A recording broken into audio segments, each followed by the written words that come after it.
Welcome to Author Life Podcast, where myself and guest authors share their stories, offer tips and advice, and share our writing, publishing, and marketing knowledge. I'm your host, Delcherie Gladden. Welcome back. First, just some apologies for being a little inconsistent with getting episodes out this month in August. I was doing some traveling and had some changes with my equipment and wasn't able to get as many podcasts out as I had hoped to. But things are settled now and we're back on schedule for episodes once a week. And this week we're going to be talking about story structure and how to improve your story structure if that's something that you're struggling with, and just kind of taking a look at different types of structure, how you're structuring your stories, and how that plays into the readability and engaging aspects of a story to really keep readers interested in continuing to read and learn more about the characters. So I'm going to start off with just kind of an overview of story structure and just how that impacts keeping the reader's attention and what you want to consider when you're starting out on a story to make sure that you're telling the story in the best way possible. So starting off, we're going to talk about exposition and introduction. And this initial part of your story structure is where you're going to introduce your characters, establish the setting, and present the primary conflict. All of this generally happens in the first few chapters or in the first act. And the goal of this section of your story structure is to orient the reader in the characters' lives before you start adding in any of your major conflicts.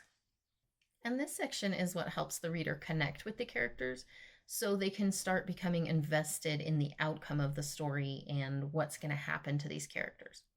If a reader can't connect with the main character or characters, there's a good chance they're going to stop reading, because if they don't care what happens to a character, why would they keep reading? So you really want to be conscious of that, and also think about the setting and how the setting should be relevant and interesting so the character appears to be existing in a real world, whether that's, strictly realistic or more of a fantastical world. It still needs to come off as real and somewhere that particular character would realistically exist. So it's also important to give characters a good idea of what the main problem is for that character and what they're going to be dealing with, so that the reader knows what type of story they're reading and what the character or characters are going to have to overcome. And this helps set up your reader's expectation for the rest of the story. So now let's talk about the rising action. So this section is where you should introduce the primary conflict of the story and start to set the main storyline in motion. This should follow with the expectations you set up for the reader during the introduction. It should really flow from that initial introduction and the expectation for where the story is going to go, and then start moving in the direction that those readers are expecting. If it veers off at some point with some twists or some unexpected story changes, that's fine.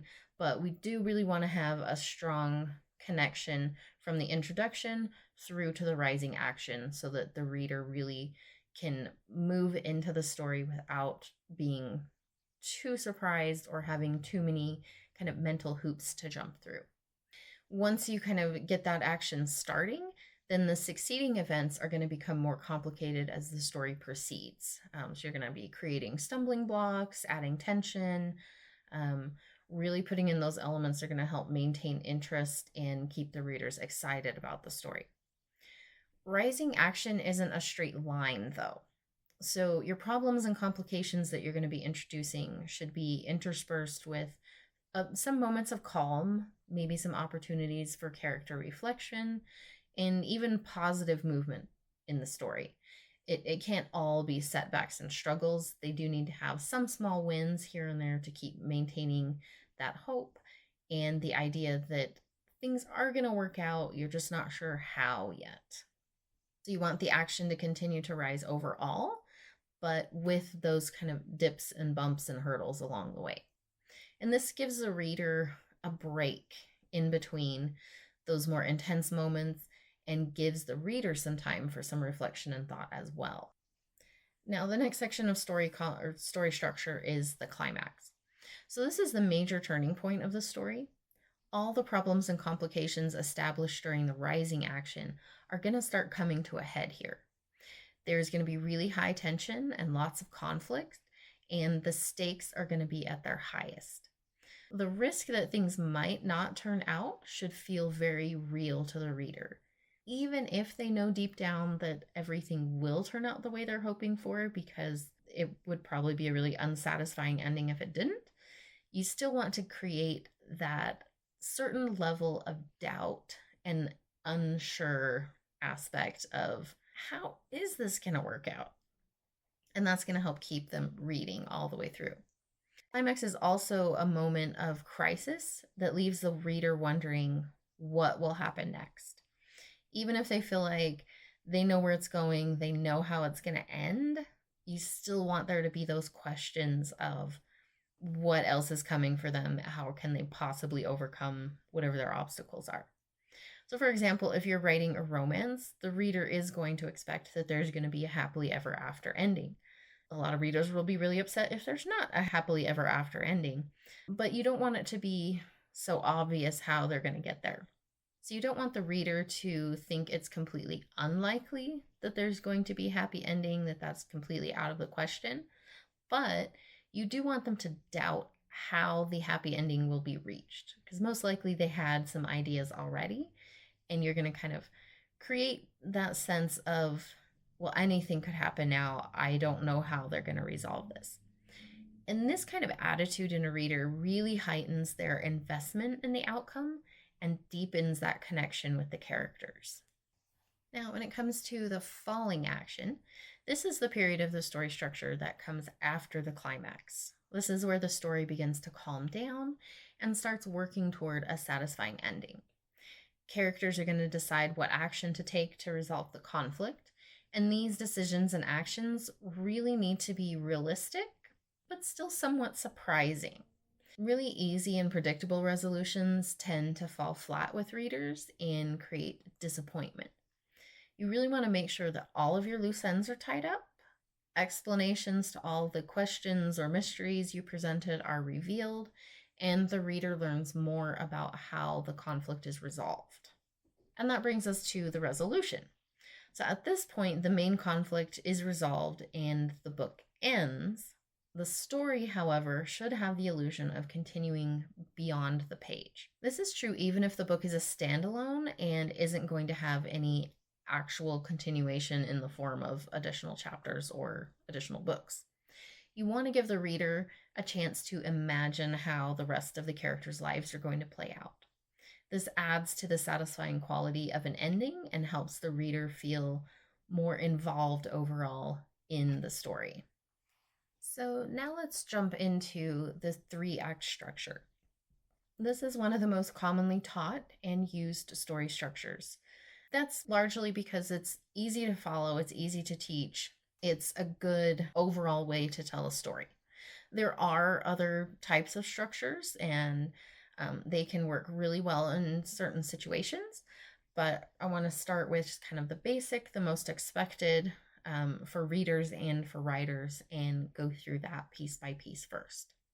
So Act 1 in the 3-act structure is the beginning. We'll keep it simple with terms here. Act 1 comprises right about the first 25% of the story, and within Act 1 there are 3 main parts. So the first part is the introduction. The introduction should establish, again, who the main characters are, and it should give the reader an idea of what the character's normal life looks like at that point in time. So really just kind of setting the ground rules for the character and their world. Following the introduction is the inciting incident. And this is a situation that's presented as a catalyst for change. It's going to be the thing that sets the story in motion. In a romance novel, for example, this is usually the meet cute, where the two main love interests are going to have some sort of interaction.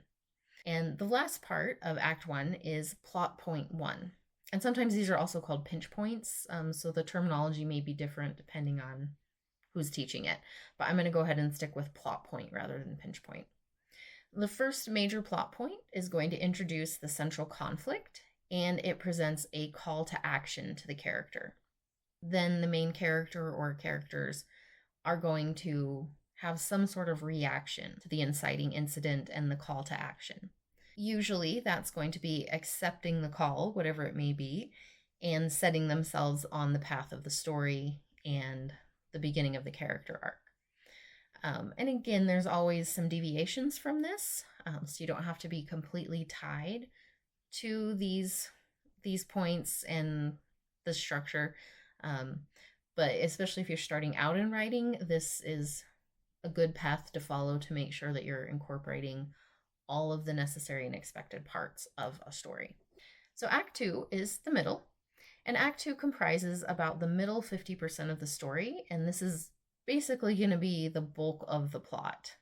And there are 4 main aspects to Act 2 that I'm going to talk about. So the first one is the confrontation. During the confrontation, the main character faces the first obstacle that is going to hinder or present some sort of problem for them achieving his or her desire or goal. In a romance novel, this is often something that will prevent a real relationship or keep the main characters apart, either physically or emotionally. In other types of story, this may be a physical obstacle, that's kind of an adventure or survival type thing. Then, maybe injury, lack of food, different things like that. But basically, it's the first thing that character's going to encounter that makes them stop and think, oh, dang, this might not work for, whatever reason.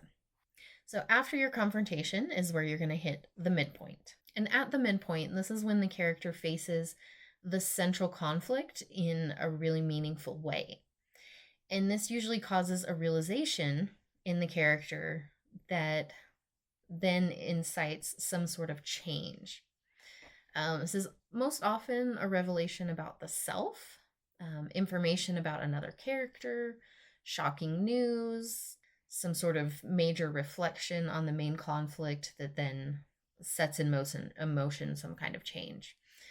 So it's very dependent on the story to say what specifically that is, but it's that main facing up with the central conflict at the midpoint. And once they have that moment of facing the central conflict, then we're going to move into the rising action section.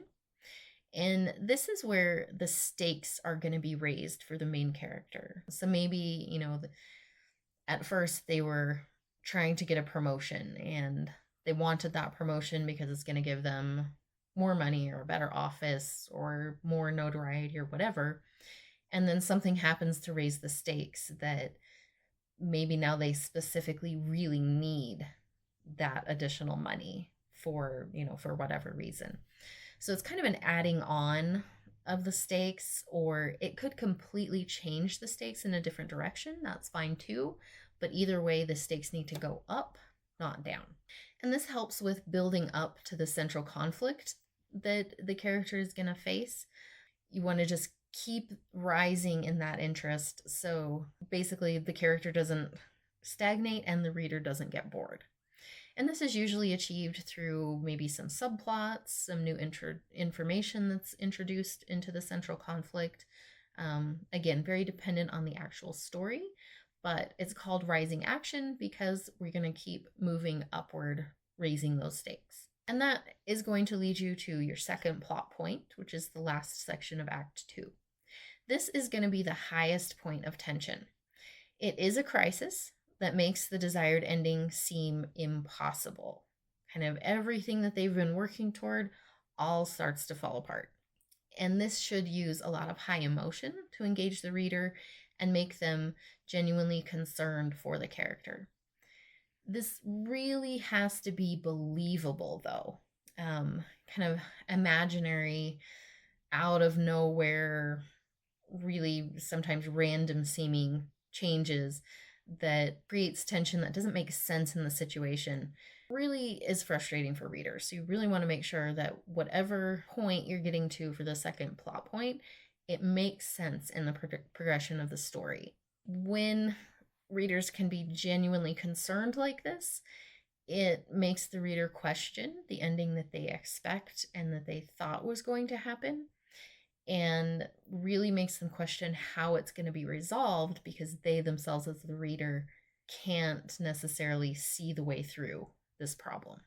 So now we're to Act 3, which is overall the ending of the story.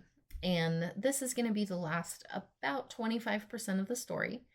And it's going to contain the absolute worst moment for the characters, as well as the resolution or climax and the final ending. So there are 3 specific points I really want to talk about here, because endings can be so difficult to write no matter how long you've been writing. It's always challenging to kind of wrap everything up and create that like really satisfying ending. So first we're going to talk about the pre-climax, or the darkest night moment.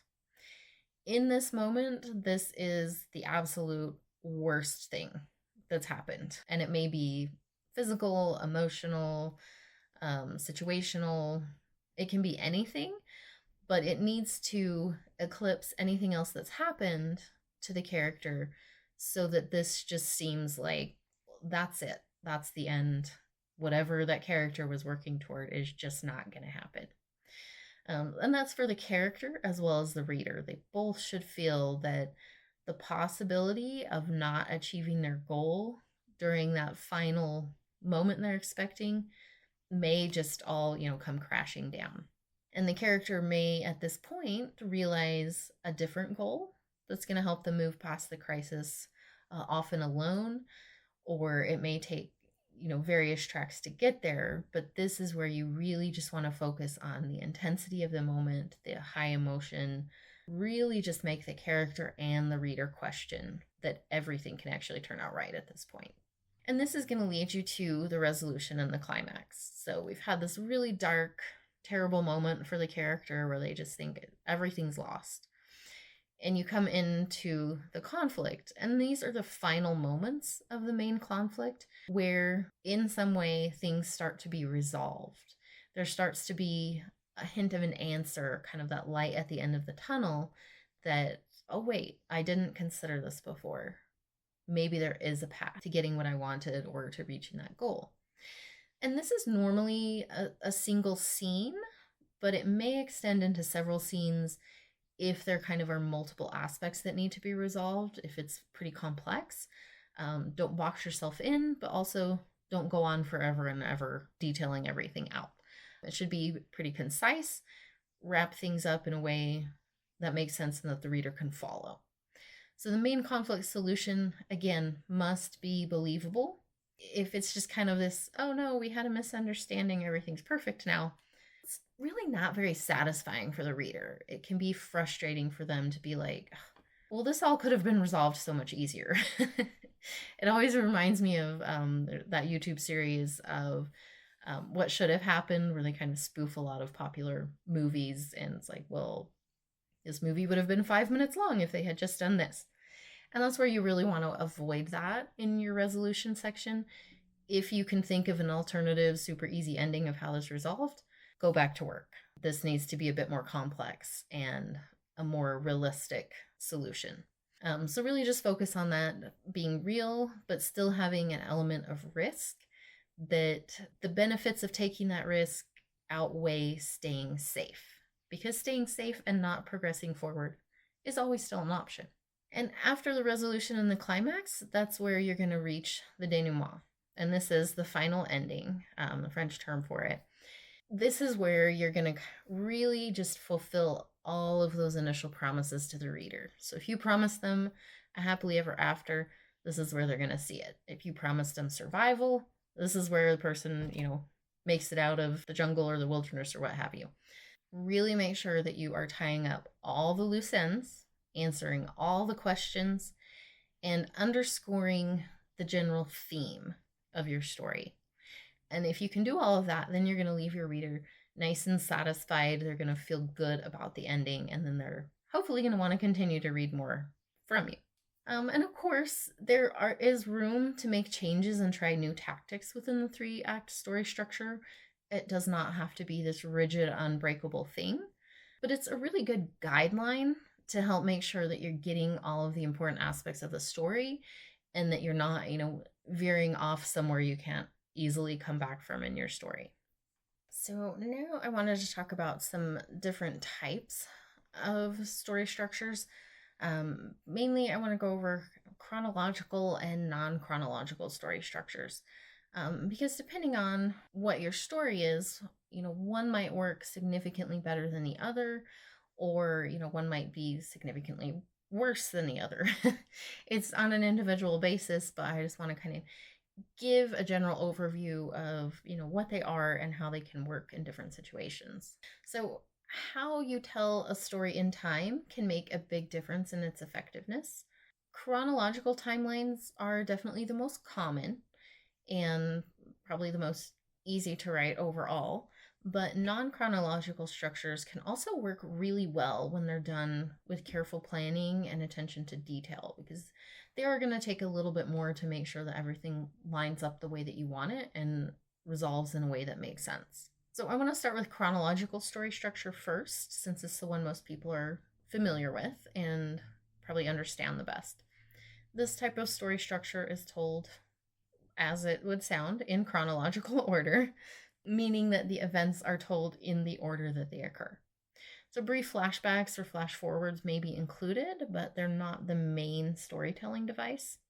Like I said, this is the most common story structure used and the easiest for readers to understand.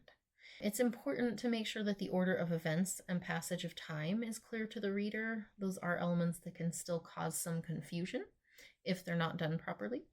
But you can achieve this by just making sure that you establish the setting and time in the first few chapters to orient the reader, and then make sure you're staying consistent throughout the book. This is going to be especially important in anything not set in a current time period. If there's a flash forward or flash backward, you want to make sure that you're giving some really clear indication of the time changes, either through exposition or just actually noting out the time change and setting the reader in a specific time or time period. When you're going back through and editing on a chronological story, just make sure to check for some inconsistencies, and not just like what day of the week it is, but also, if someone is injured, is the timeline for that injury healing appropriate? If something got broke, is it still broke in a later chapter?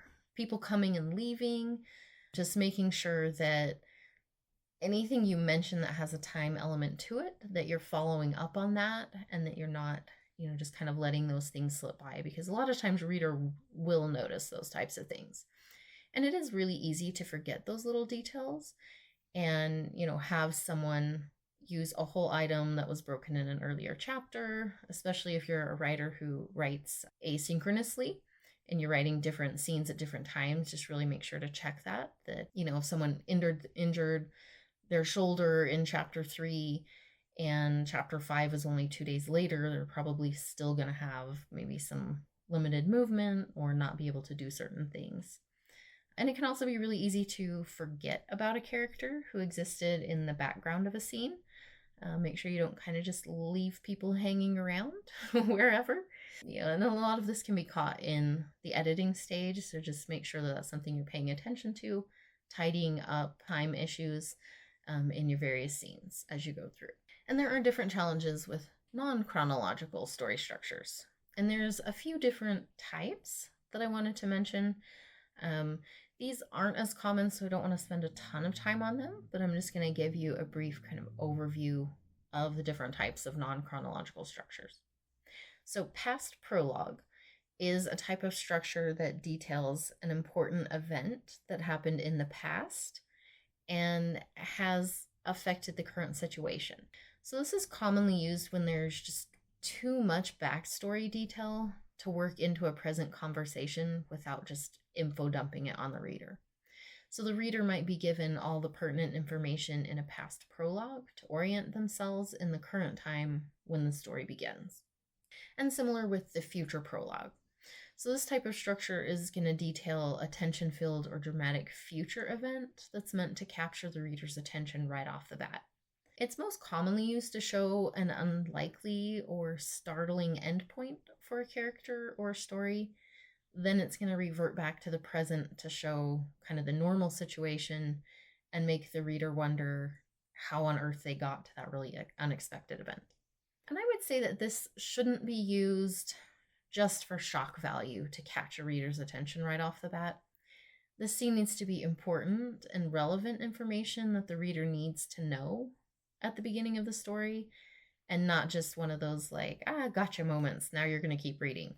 That can feel a little frustrating to the reader if the importance of that moment doesn't really pan out at the end of the story. Now, with alternating timelines, this structure is where you're going to alternate between either past and present, or maybe present future timelines, or maybe between different characters or the same characters in different time periods. This is often used to show a comparison of experiences or time periods, or something that brings eventually two timelines to an eventual intersection. With circular timelines, these can be a little bit complicated, but this is where this type of story structure, the story ends back where it began, which sounds a little confusing, but it's used to create a sense of departure from and then return to the original structure. So characters still undergo transformation and they are affected by the events, but everything kind of circles back around. With flashbacks, a flashback is going to break from the current story to tell about an event that happened in the past as a complete scene. And it can pop up anywhere in a story. It's often used when a little bit more detail is needed to explain a situation or an event than what can be given to the reader through conversation or exposition, or if it's just going to be too bulky and awkward within a regular chapter. And it's also helpful when you think the reader really needs to experience a moment to fully understand it. But I would caution that flashbacks should be used minimally to avoid distraction and breaking the flow of a story. They really need to be planned and positioned well in a story. Now, with parallel timelines, this is where you're going to tell two stories chronologically in different time periods. Both are going to move forward together, and they're going to help inform each other, basically. So something learned in one timeline is going to be helpful for understanding the second timeline. And this is often used to compare two time periods and how characters experience those specific time periods. There really should be a link between them that sheds light on one another or on the storylines themselves. And lastly, with time jumping, this is when a character moves through time, either forward or backward, or a combination of both of those. Scenes are going to be connected still in some way, and they're going to inform the other scenes. Outside of an actual time-traveling story, this can be used to show changes in the character, in a situation or a place, or even in different time periods. So it's really kind of highlighting different experiences within those time periods. So now that we've gone over kind of the chronological and non-chronological, I want to really start to dive into developing that structure as you write. So we're going to start at the beginning with opening a story. The opening of a story, it's really important that this catches a reader's interest right away. Attention spans are short, and you don't have a whole lot of page real estate to make sure that someone continues to read. So really spend some time making sure that you are opening the story in a way that makes the reader want to know what will happen next. If they're not curious, if they don't care about the characters, they're just like, oh, that was some nice description, you're going to have a hard time convincing them that they should continue on for 300-400 more pages, however many it may be. On average, you have, some people say 5. I would say it's even less than that. I would say 3 at the most pages to really hook your reader before they decide to move on to something else. Opening scenes have to get the reader invested in the characters and in the outcome of the story very quickly. So here are a few tips for writing a great opening scene. So a lot of times it's a good idea to start with conflict or tension. And this doesn't have to be, a fight scene or a yelling match. You just want to present something that gets the reader invested on an emotional level. So you can present something that's sort of a problem early on, even if that problem is simply that the character is unhappy or something is a little bit off in their world. Like, you just want to create that small sense of something needs to change. And that's going to pique the reader's curiosity of what needs to change and why does it need to change and how is it going to change. Get those questions rolling in their mind. And you want to start with the story, not with backstory. That may work occasionally, but it's really important to just get the reader invested in the character itself and give more of that backstory as they get to know the reader. That's going to help them develop more care and compassion and interest in the reader over time. But we don't need that right at the beginning because it can really slow things down. So you really want to focus on where the character's life is at currently, so the reader can see how or why it needs to change or what is disrupting their life. It's important to introduce the characters in a way that focuses on the individual, not the type of character they are. And really, just in general, you want to try to stay away from stereotypes, but especially in the opening scene. If your characters come off really one-dimensional, even if you've got some really great stuff planned later, it can turn readers off very quickly.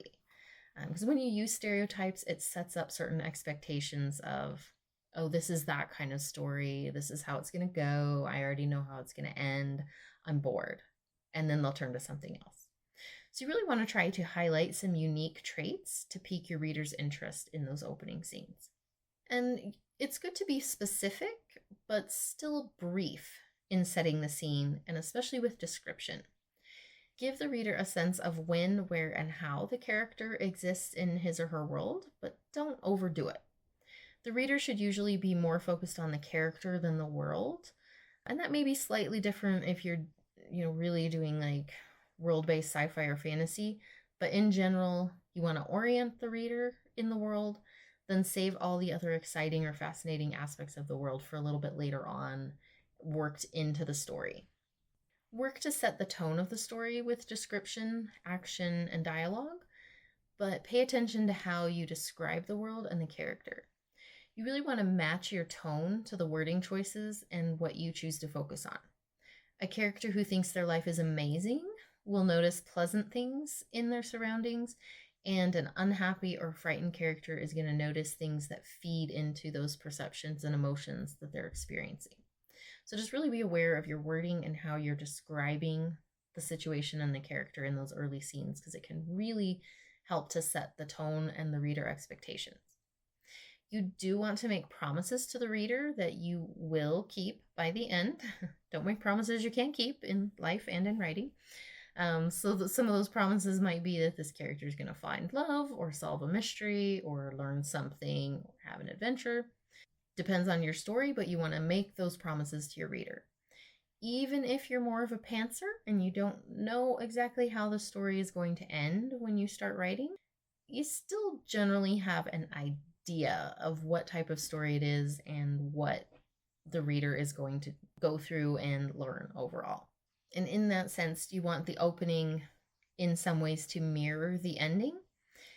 So basically, you're kind of showing, here's this character on page 1, and you're setting up that contrast for the final scene where they can look at the character and say, oh, this is where they are now, and think back to those early pages and be like, wow, that was a really great change. That was a good story arc. I really enjoyed seeing this character develop over time.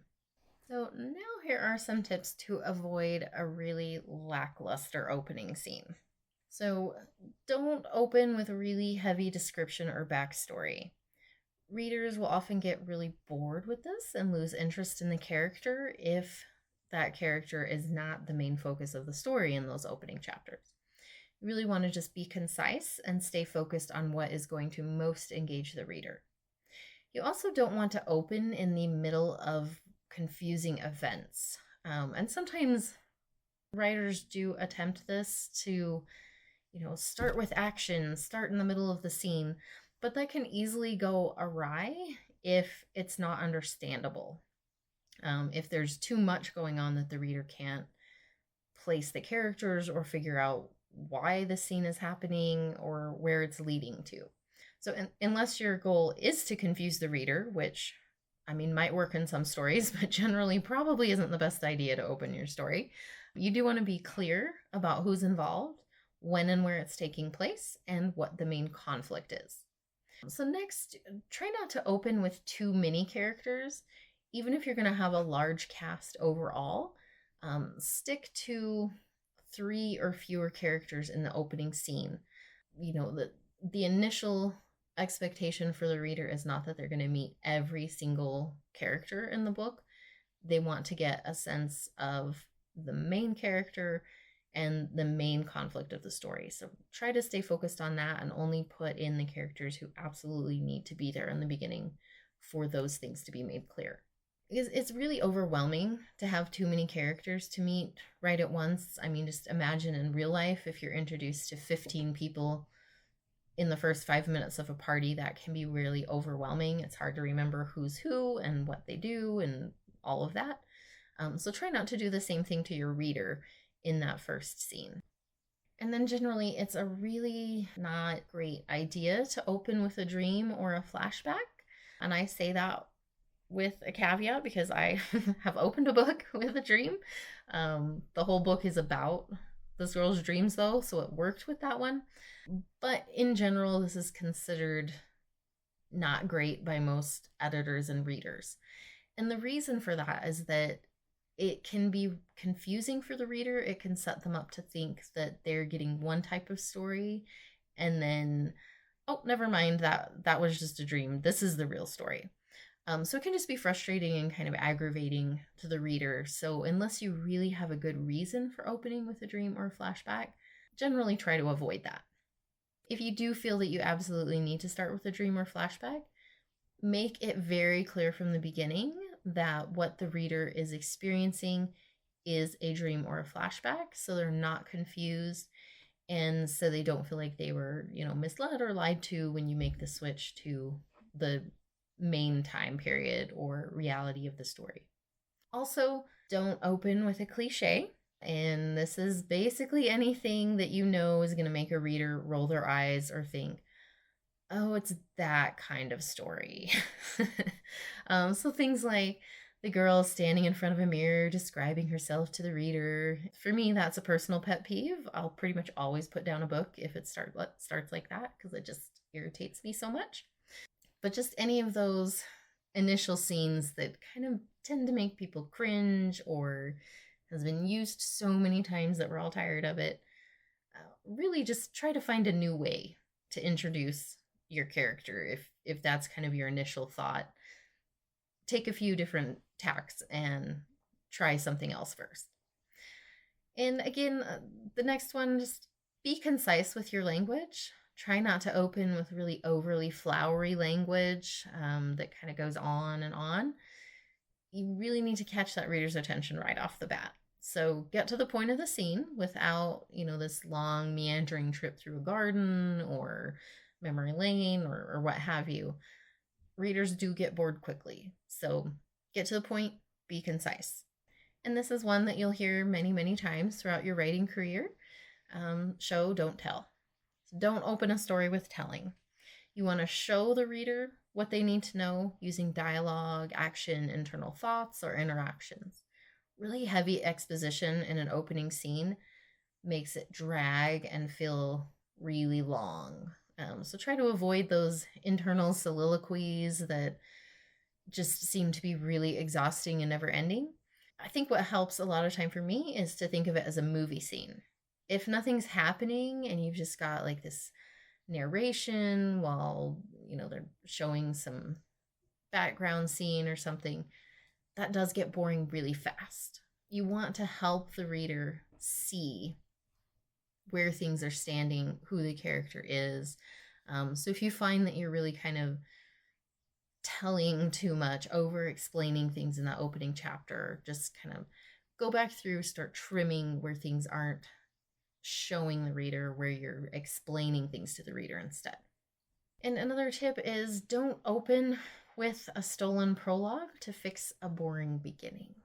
So this is basically taking a scene that happens later in the book that's really exciting and engaging and just pasting it into the beginning of the story. So they're like, oh my gosh, this is, such cool things are happening. And it doesn't really connect or flow into the opening scene. It's just like, hey, this is going to happen in some point in the story. And now here's the beginning of the story. They often feel really disconnected and can be confusing. And honestly, if your opening scene isn't interesting enough to stand on its own, it needs to be reworked. So if you're finding that your opening scene is just like, and you're like, well, I could put this here instead, it's probably not the best tactic. So really just reevaluate the structure of your opening scene, make sure it has a purpose and a point, and focus on that as you do some rewrites and some evaluation there.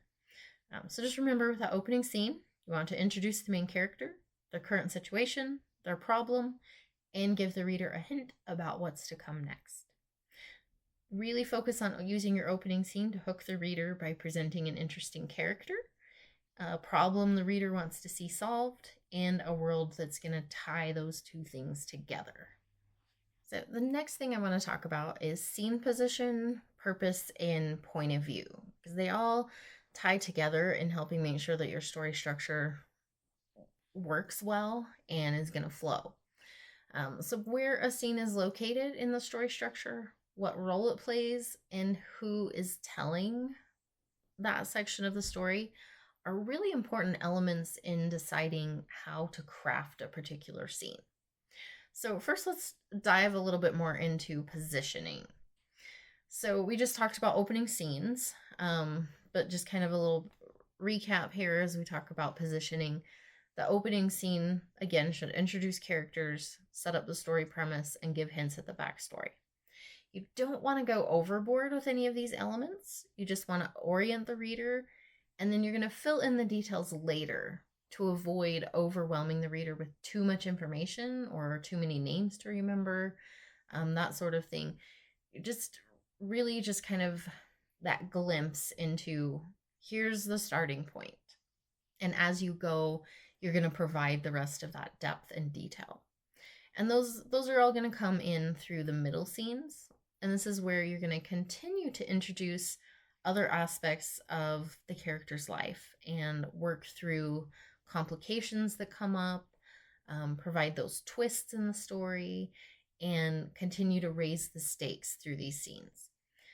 These scenes are going to contain the bulk of the story, and it's really important that they build on each other and provide that story progression overall. Scenes that lag or that don't really have a clear purpose to the reader need to be either eliminated or revised to make sure that the reader isn't getting bored and that the information that you're giving to the reader is pertinent and makes sense.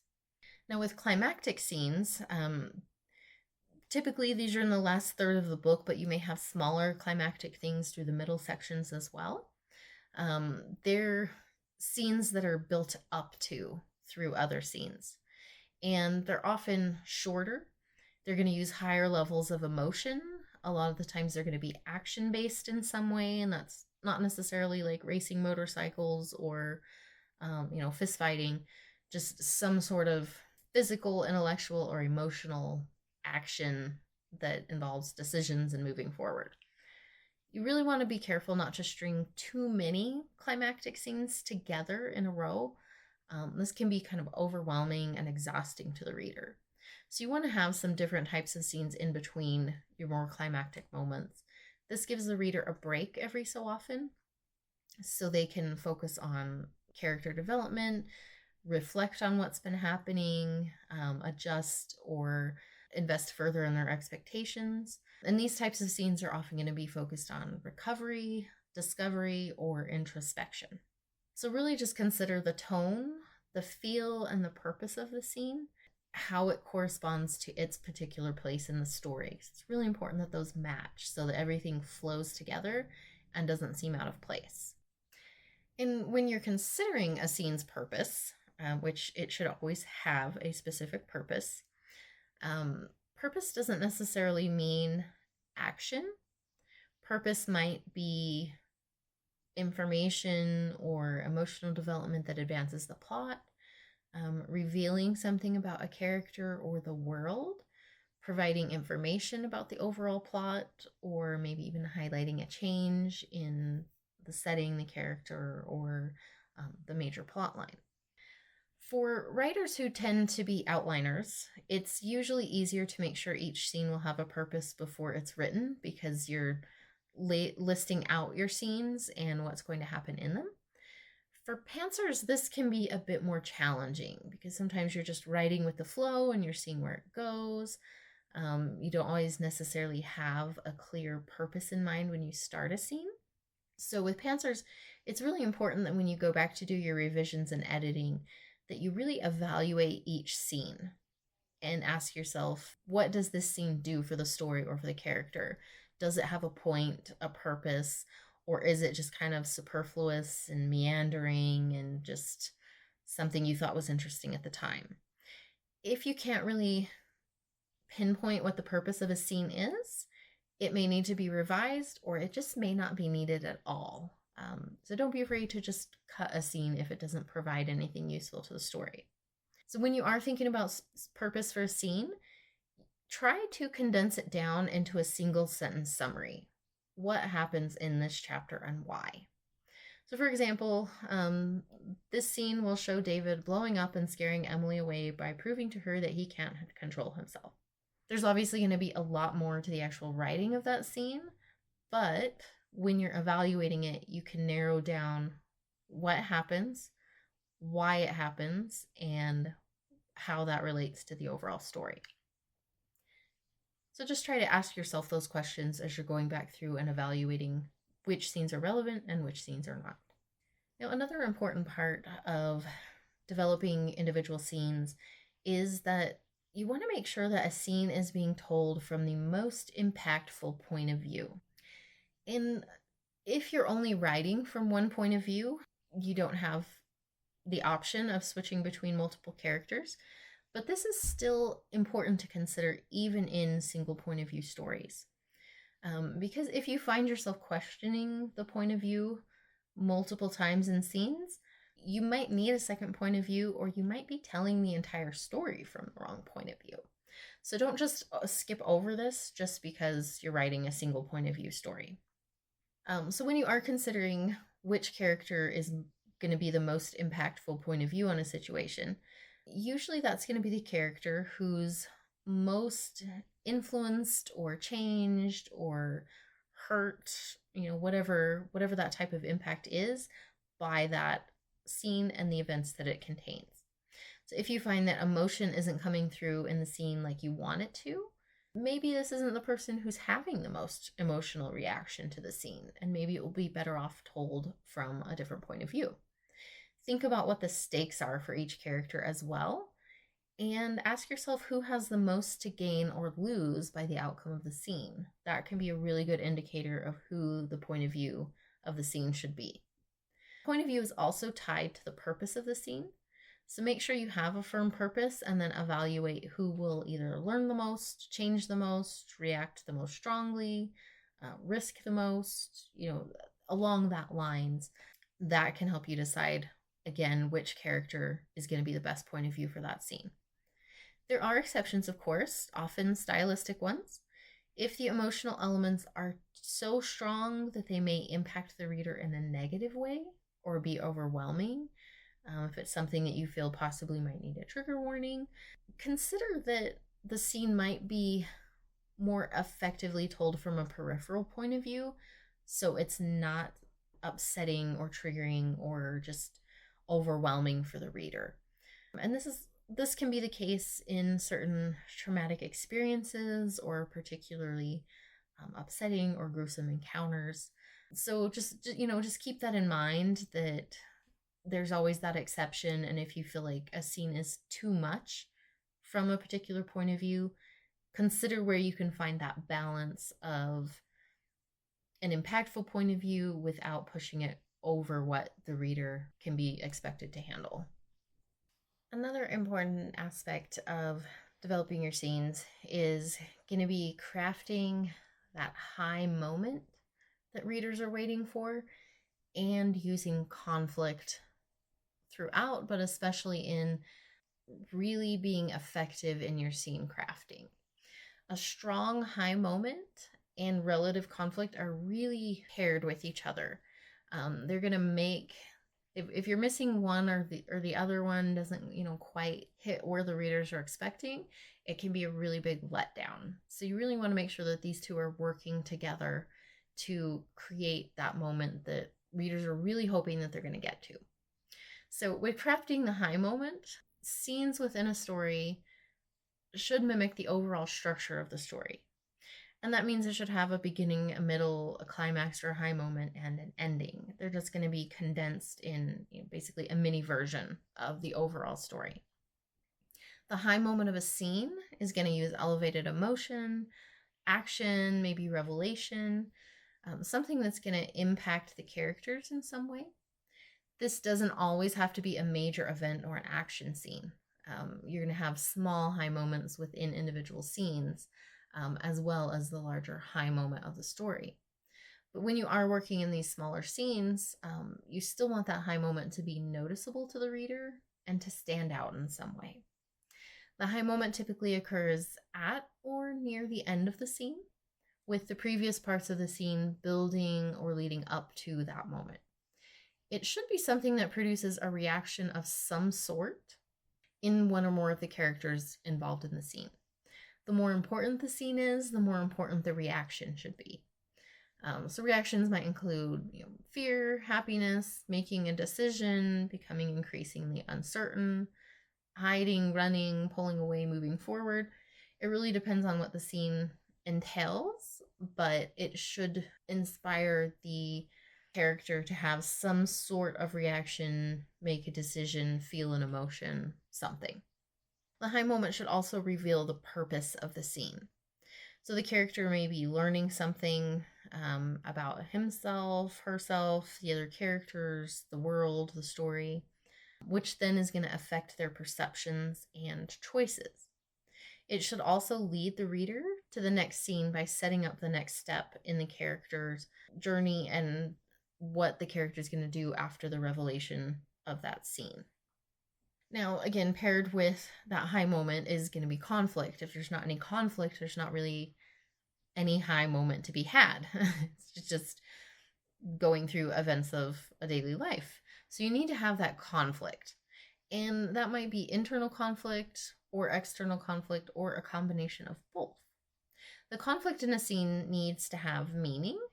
It should not be pointless arguing or endless internal lamenting over the same thing forever. Have a clear reason for the conflict and consider how it's going to be eventually resolved, even if the resolution won't take place until later in the story. Focus on the conflict, not the purpose. You want to focus the conflict on the purpose of the scene to keep it from meandering. Conflict in general should get progressively worse throughout the story up until that climax high moment time. And this is a good way of increasing the stakes for the characters. So keep this in mind when you're planning your individual scenes and make sure that there's an overall progression throughout the story. Again, there's going to be those moments of calm, reflection, positivity in between the progression of conflict, but overall you want to see things are getting worse, getting scarier, getting more emotionally explosive. Whatever it is in the story, it needs to keep progressing. So when you're considering that main conflict, you can break it down into smaller pieces or steps and then plan its progression with particular scenes. You also want to make sure that you're varying the type of conflict in subsequent scenes. Too much of the same gets exhausting. So you don't want to have too many action scenes in a row or too many, yelling matches in a row either. That can really overwhelm the reader. And it really doesn't provide enough time for the reader to take in all the information and the impact of what's been happening in the story. Internal conflict, if there's too much of that, it can really slow down the action, and it gives the reader a chance to process the conflict and the information along with the reader. So you want to go back and forth between types of conflict so that you're reaching a good overall balance of, high emotion, interaction, some sort of physical action maybe, and then focus a little bit more back on the internal conflict where both the reader and the character are often kind of processing things. Scenes with mostly internal conflict, they're not going to be explosive, but just remember that they still do need to increase the overall tension. Now, along with the progression of conflict, we also want to be aware of the progression of characters. Characters should change, but we also need to stay on point with that character arc and not, let it wander around too much. So every scene, again, should have some sort of purpose. And part of that purpose should be how to show that a character is progressing through their arc. So not every scene has to be the main plotline progression. Sometimes it may focus a little bit more on character progression. So scenes that are focused on character progression, either in whole or in part, should demonstrate some form of change in that character. And the change exhibited might be really subtle, especially if it's a transition scene or mostly informational. But when you consider how to show a character's changing, think back to the character arc and what point the character is on in that arc in that moment. The change shown should show development and growth of the character in reference to previous scenes. Or it may even show backsliding behavior that may lead toward a crisis. But either way, it's change of some sort, and it should be related to what's happening in the scene. So whatever happens in the scene should have an impact on the character, which is then going to elicit change on some level, whether that's emotional, mental, or behavioral. Change should match the character and the event to keep it realistic. A minor event that creates a major change is going to feel a little off or forced to the reader, so make sure that they match up appropriately. One character may also see an event as not a big deal, while another character sees it as a huge problem.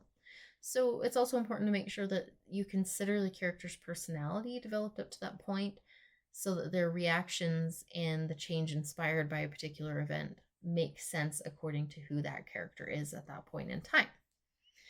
Now, again, as you're focusing on all this progression with character and conflict, there can easily be chances to kind of wander off into those paths of development. So we do need to stay on point within a scene. Scenes generally should leave out all of the boring, non-important details of the character's life. Life may be filled with, the regular mundane as a character overall, but we don't need to include all of those details in every single scene. If an item or a detail isn't relevant to the scene's purpose, go ahead and leave it out. It doesn't need to be there. If the information, action, or dialogue don't pertain to the purpose of the scene, that also can be cut out, and make sure that you're, as you're cutting, reevaluate what really is needed in that scene to continue moving forward. So you might start in the middle of a scene if the events or the conversation or whatever leading up to the main point of a scene doesn't really add anything. It doesn't need to be there. So you can start with some action of some kind, or leave out just those moments that are kind of characters coming in and out of a scene. This will help you kind of trim and be more concise and just cut out those unnecessary details that will either be boring or confusing to the reader. Irrelevant details can make the reader focus on the wrong information because they think if it's mentioned, it's going to be important to the story or that scene. And then if it ends up not being important, it might end up feeling like, oh, well, they forgot to ever come back to that, when really it didn't matter in the first place. And lastly, you only want to insert backstory when it doesn't slow the present scene. If a large portion of backstory explanation is needed, try to structure the scene around that information rather than trying to insert it into the scene with a different purpose. The purpose of the scene should match what portions of the backstory are being revealed then. And it's also important to only share relevant backstory information needed for that particular scene. Otherwise, it's going to bog it down. If there's other backstory elements that will be better served in a different part of the story, add it there. Just don't put more in than needs to be there. Now let's talk about linking your beginnings and endings. So as you near the end of your project, really stop and consider the link between the beginning and the end. The beginning and ending of a story should not only be strong, but they need to be related to each other in some way. Otherwise, it's not going to feel as satisfying as it could. So that link may be formed through reiterating the stated or implied theme at the beginning, again at the end of the story.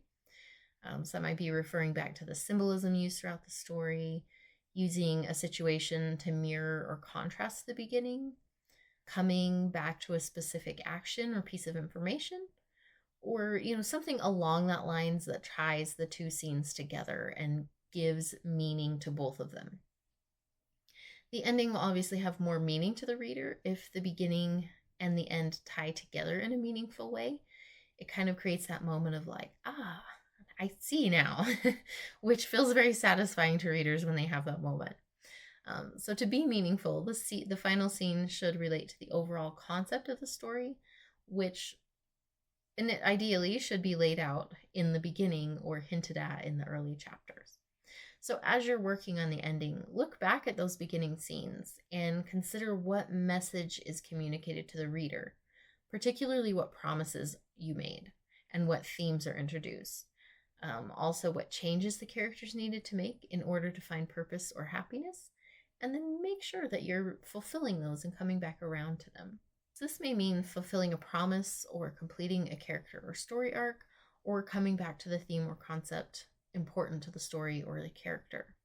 The ending scene should really fulfill reader expectations set in those early chapters, so they put down the book at the end and feel really satisfied and the story feels complete. So because final scenes can be so difficult to do well, I just wanted to give a few tips for really creating a strong final scene. So when you're going through your review and editing process, here are just a couple things to think about to help you make sure that that scene is going to be as best as it can be. So make sure scenes have the right balance of details to create a full scene without bogging it down. Descriptive details should be pertinent to the action and help create the mood and tone or accentuate the dialogue. Details should reveal something relevant to the character or story and not be superfluous. So for example, a clenched fist shows anger, fidgeting conveys unease, food and clothing choices set the stage and reveal preferences. Story structure. The structure of a story is really going to determine how well it will be told. So if you don't take the time to really consider your story structure, you risk putting together kind of a loose or difficult to piece together structure. And to the readers, that's going to feel poorly thought out or, poorly constructed. And it can really frustrate readers and confuse the purpose of the story. So really just, as you're working on your story structure, consider each element individually. Fall back on that 3-act structure. Make sure you have all the important pieces and parts.